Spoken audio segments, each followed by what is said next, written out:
Okay, hello everybody. So today we are going to start a new chapter and we are going to start moving in and talking about another functional group, specifically more about alkenes and alkynes. Now this is a very big topic in this course. So there's two parts to this. So the first part of alkenes and alkynes is really going to be focused on some of the basic reactions that they undergo, how to name those compounds in a little bit more detail than what I've covered so far, and also how to make alkenes and alkynes. So the next chapter, chapter 8, which will be on the third exam, goes primarily into reactions that you can do with alkenes and alkynes. Now, there is going to be one that I am going to cover here early on, but it's one that we've talked about already, namely hydrogenation, but we're going to go into that in a little more detail. But before we do any of that, I want to revisit nomenclature here just for a minute. So when we were talking about alkenes specifically, one of the things that we used to describe an alkene that had two different sets of groups on it was to use the term cis and trans, which is appropriate if you have two varying groups on two adjacent carbons in an alkene. However, if there is four different groups, the cis and trans is not used. And so there's another nomenclature scheme to name those types of compounds. So first of all, let me give you an example about what I'm talking about here. So a compound that would have, four different groups, if we were trying to name this compound, would be something like this. Okay, so the question here is that if we try to use cis or trans to describe this, well, it's kind of difficult to say, well, is it cis to what, trans to what? So the rules that have been developed to name a compound like this are what are known as the EZ rules. Okay. Now, first of all, you want to divide the double bond in half. Divide the double bond in half. So basically cutting the pi off. Okay. So you want to kind of do a clean cut like so. All right. Now, after you have done that, you want to look at each side of the double bond. So number 2 is you want to assign priority on each side divided using atomic number. Just like what we did with the RS rules when we were naming those compounds. Okay, so if you go through and you look at the left-hand side, you have hydrogen versus bromine, and so obviously bromine has higher priority. And then you look at chlorine versus fluorine, okay, and so chlorine is going to have a higher priority in that instance, okay. Now, after you have done that, 3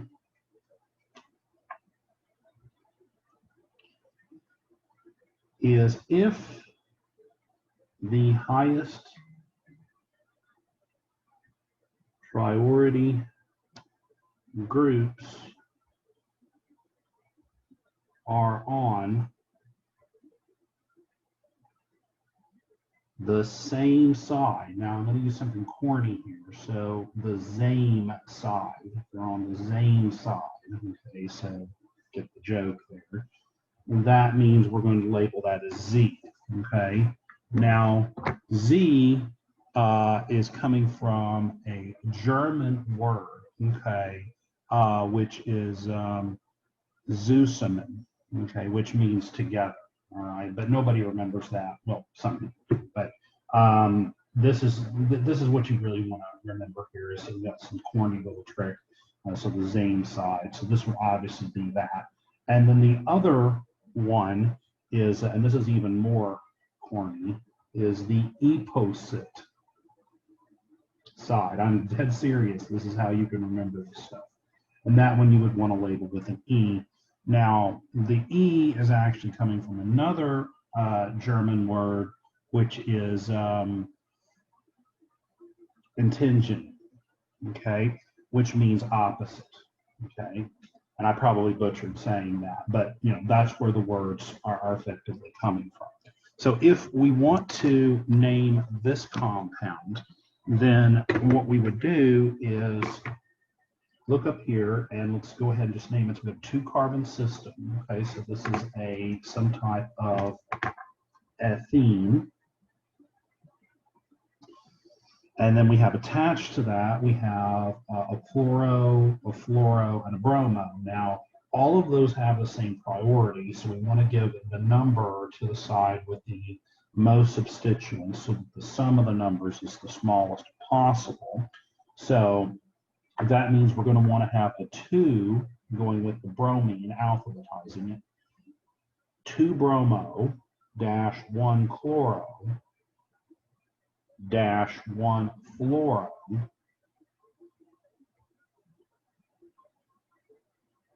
Fe.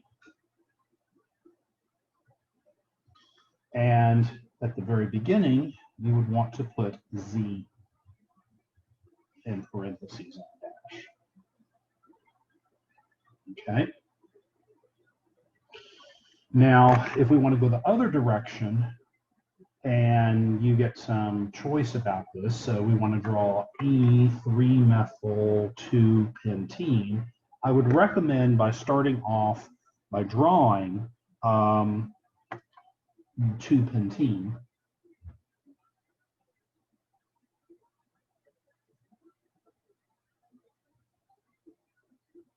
So you've got 1, 2, 3, 4, 5 groups, okay? Now, I've drawn it like this, and so if I would put the methyl group right here, okay, and we're trying to decide, okay, is this in fact E or Z? Okay, well, I think you can see here that we have carbon group, which has higher priority than the hydrogen. And then on this side, you have a carbon versus a carbon.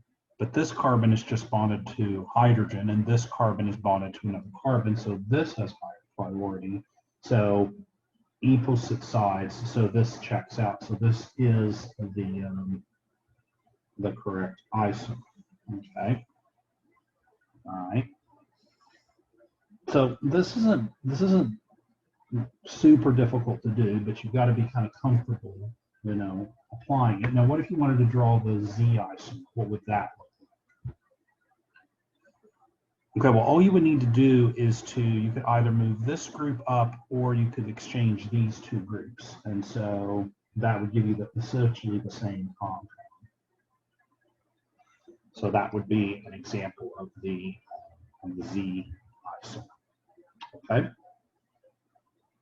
All right, now let's go back to a topic that we started going over back in chapter 4, and that was on hydrogenation. I'm going to go into this in a little bit more detail.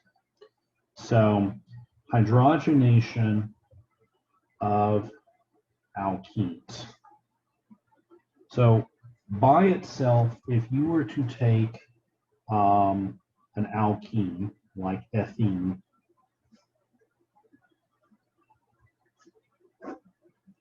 and you were to treat that with hydrogen, okay, you would effectively get no reaction. But if you were to add a metal catalyst, which we talked about before, well, a metal catalyst makes this reaction possible.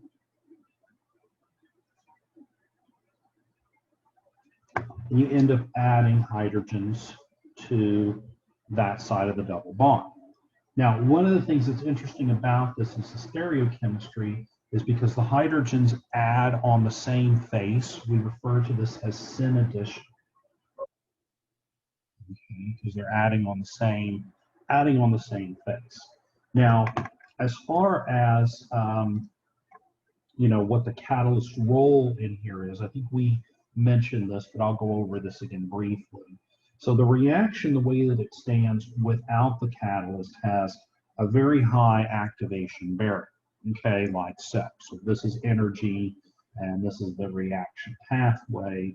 Well, then, if you're going from your reactants to products here, you have this very high activation barrier you have to overcome. Well, what the catalyst does is effectively lowers that barrier. So we're still going to be making the same product, but now your activation energy for your catalyst is smaller. Okay, and that's what's going to make this reaction feasible. Okay, and again, a reminder about the catalyst's role here is, and the reason why this is able to happen is what catalysts generally do is catalysts usually stabilize the transition state.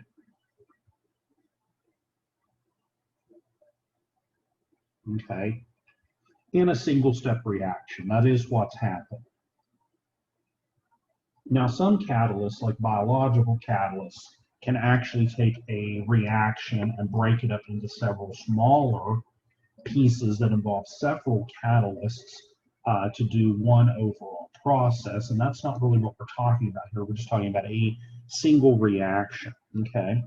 The other thing to note here is it is not consumed, okay, by the reaction.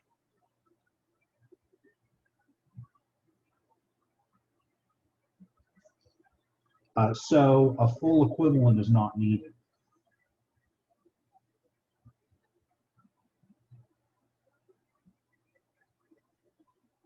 And you don't have to have one metal catalyst for each for each alkene that's reacting.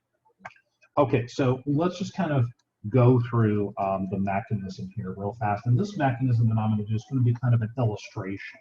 So if this is the surface of the metal catalyst, okay, and this is the metal, what happens is that the hydrogen atoms, okay, or hydrogen molecules will first get attracted to that metal surface. When that happens, that causes the hydrogen atoms to essentially, or hydrogen molecules to come apart as hydrogen atoms that are now bonded to the metal. Metals are very electron poor, and so they generally attract electron-rich things. That includes things like alkenes, which have pi bonds that stick out from the molecule. So those will get attracted to the metal surface as well.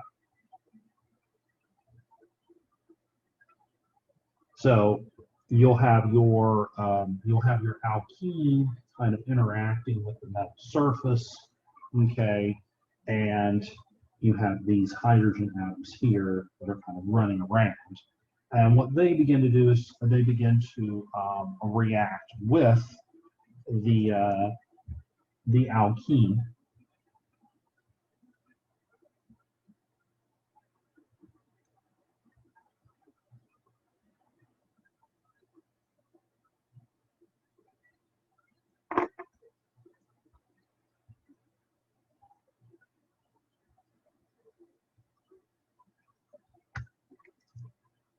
And they will do so that it occurs on the same face. And when it's all said and done, the metal catalyst is returned to the system. That's always how you can tell you have a catalyst, is you regenerate it at the end. And then your product is now this compound where you have added hydrogens to the same side of the double bond. Now, these metals can be a variety of things, and we've mentioned this before: platinum, nickel, Palladium on carbon is used quite frequently. It's a good compromise. Nickel is the cheapest, but it's a very toxic. Platinum is just very, very expensive. And in addition to doing this chemistry with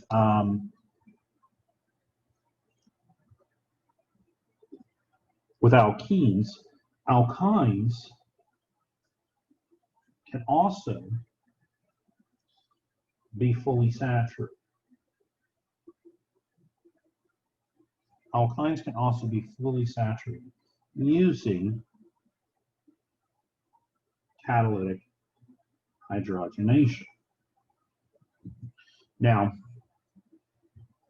if we have an alkyne and we were to treat this with hydrogen and palladium on carbon, what's going to happen is that that alkyne is going to completely react with the hydrogen. There's no way to control the stoichiometry here. You'll end up with mixtures of products if you try to just limit this to 1-to-1. So it's better off that you put 2 full equivalents in here, at least of hydrogen, to react with every one alkene. And that is because the reaction cannot really be controlled with this particular catalyst. So what you want to be thinking is, wouldn't it be nice if there was a way to take that compound and get it to stop at this point? Okay, now unfortunately, currently it does not stop. It just keeps going. But wouldn't it be nice if there was a way to do that? Okay, and so this is going to be something we're going to talk about when we get to chapter 8, because there is a way to do this, but it involves tweaking the catalyst a little bit. But I don't want to get into that too much right now. I just wanted to kind of revisit this reaction briefly, because we're going to be using some of that information to describe some pertinent reactions that I want to go over right now. Okay, so one of the things that you can do with this, okay, with this hydrogenation, and we've mentioned talking about using index of hydrogen deficiency already in chapter 4. Well, kind of going along with that is this idea of what's known as heats of hydrogenation. Heats of hydrogenation. And what that is simply is the amount of energy released. In other words, it's enthalpy when saturating a system. Okay. So we're going to look at a few examples here. Now, some compounds here of note is every one of these compounds I'm going to show you are all going to make the same compound, okay, which is this guy right here, 2-methylpentane.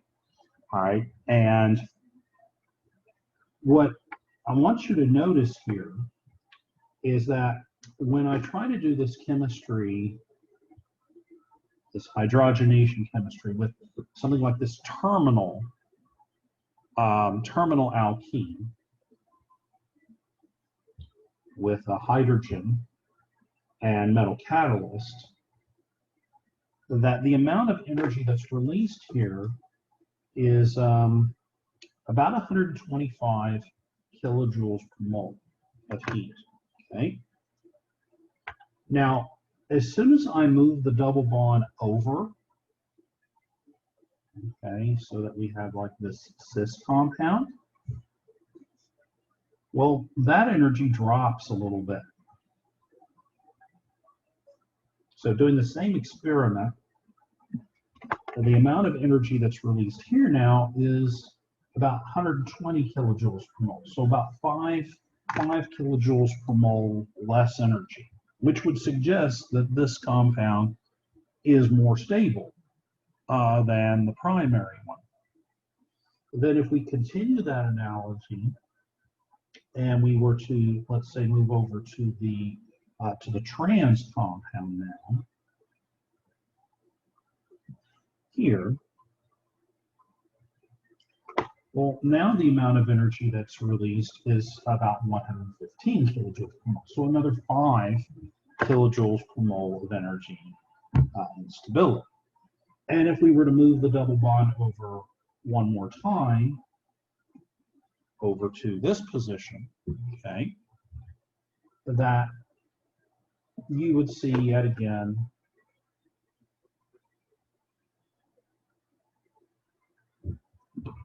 a little bit more stability introduced here.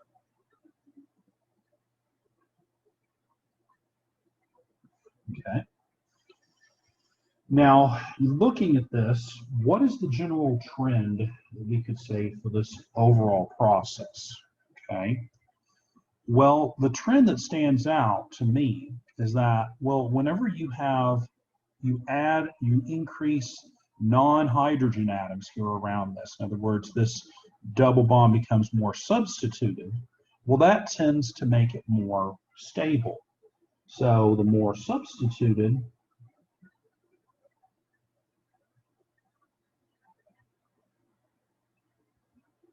the double bond, the more stable the alkene. Now, if that sounds familiar, it is, because it sounds very similar to what we talked about when we were describing carbocations in the last chapter to talk about SN1 reactions. So there's this concept known as hyperconjugation. Okay, and that is basically, it says if the pi bond is ionized, if the pi bond is ionized, in other words, if it is written as a positive carbocation next to a carbanion, that is a carbon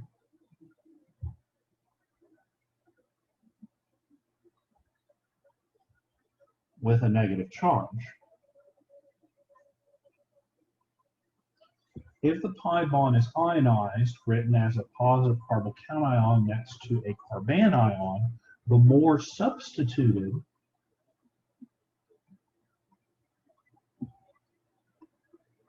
the carbocation, the more stable the system. Now, that's not really what's going on as far as, the hyperconjugation itself. Hyperconjugation is really electron donation through sigma bonds. Okay, so it's kind of like an inductive effect where it's kind of like siphoning off electron density off of atoms that are, let's say, bigger than hydrogen and have more electrons to spare. So if we are looking at, say, something like this, and we were to write that as a carbocation system, or an ionized system, I'm just writing it as a possible resonance structure here. Well, that would give me a species that would look like this. And here the carbocation is clearly secondary. But if I look at the more substituted double bond, and I draw a resonance structure now,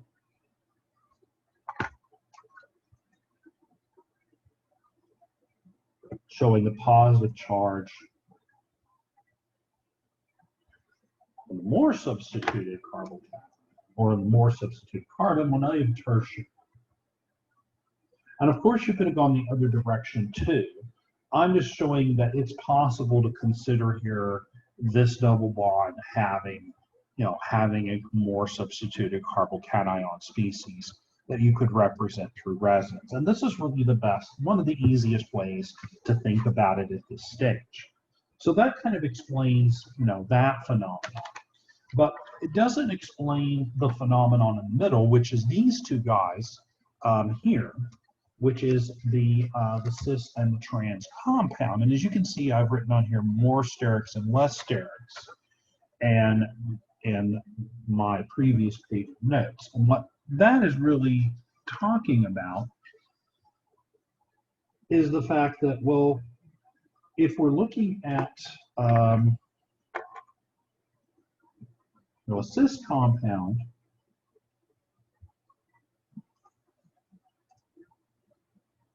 where you have, obviously all these like hydrogen atoms here, well, there's definitely some sterics here associated with the cis compound versus, say, the trans compound.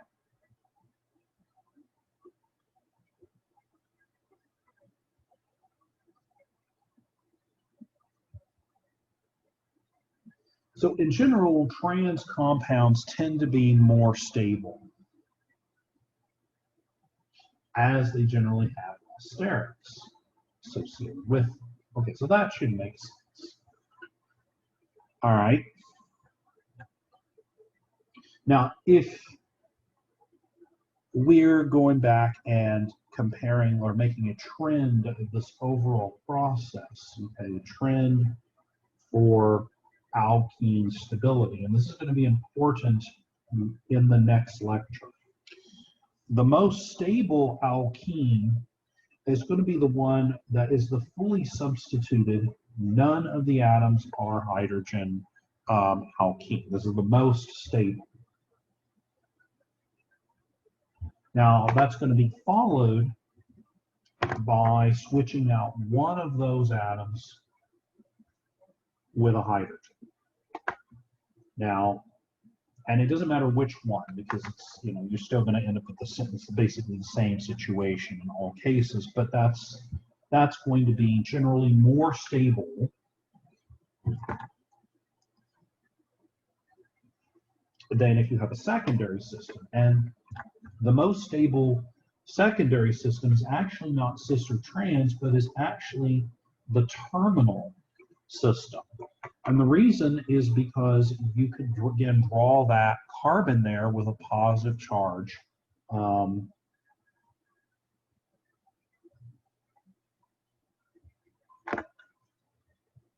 in a resonance structure.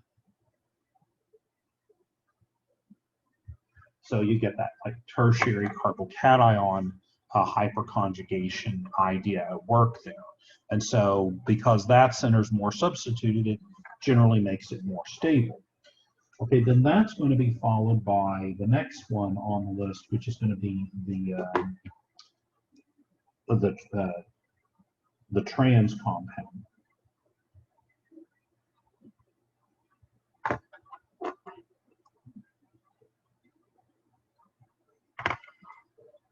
And then that's going to be followed by the cis.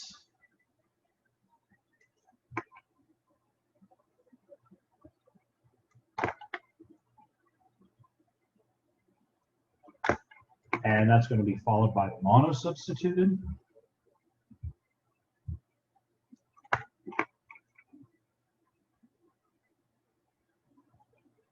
And at the very bottom of the pile, least stable, would just be a theme,